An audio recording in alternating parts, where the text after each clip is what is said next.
राजा के यहाँ बुद्ध का जन्म हुआ। पिता ने ज्योतिषियों को बुलाकर भविष्य पूछा। उन्होंने कहा, या तो यह सम्राट होगा और या तो यह साधु होगा।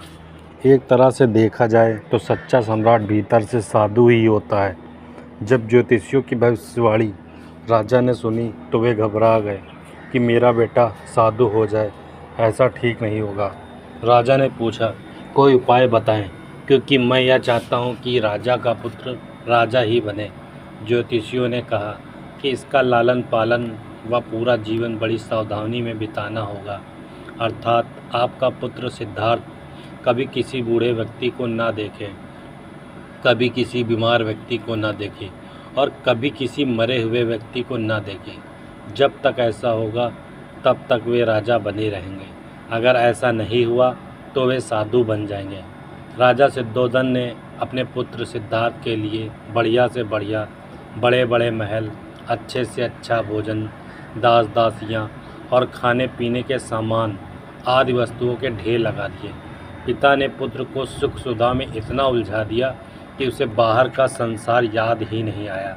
सिद्धोधन ने समझ लिया कि अब इतने सुखों के आगे साधु बनने का प्रश्न ही उपस्थित नहीं होता और वे निश्चिंत हो गए। राजा सिद्धोधन ने बिल्कुल पक्की व्यवस्था कर रखी थी कि उनका पुत्र सिद्धार्थ जीवन में कभी भी वृद्ध, बीमार और मृतक व्यक्ति को देख ना सके, क्योंकि वे अपने पुत्र को खोना नहीं चाहते थे। सिद्धार्थ का जीवन ऐश्वर्य और सुख सुविधाओं में बीत रहा था। उनके जवान होने पर एक सुंदर कन्या यशोधरा से उनका विवाह हो गया।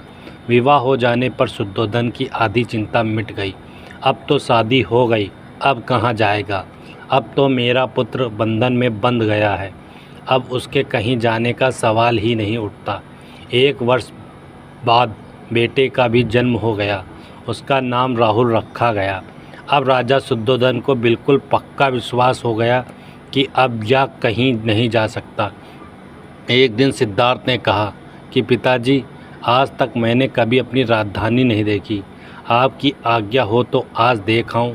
राजा ने कहा, हाँ हाँ, अवश्य जाओ, अपना शहर देख कर आओ। एक सारथी को भी साथ में भेजा गया कि जाओ राजकुमार को राजधानी घुमा फिरा कर लाओ। फिर भी राजा ने चाक चौबंद इंतजाम कर रखा था कि कहीं चूक ना हो जाए।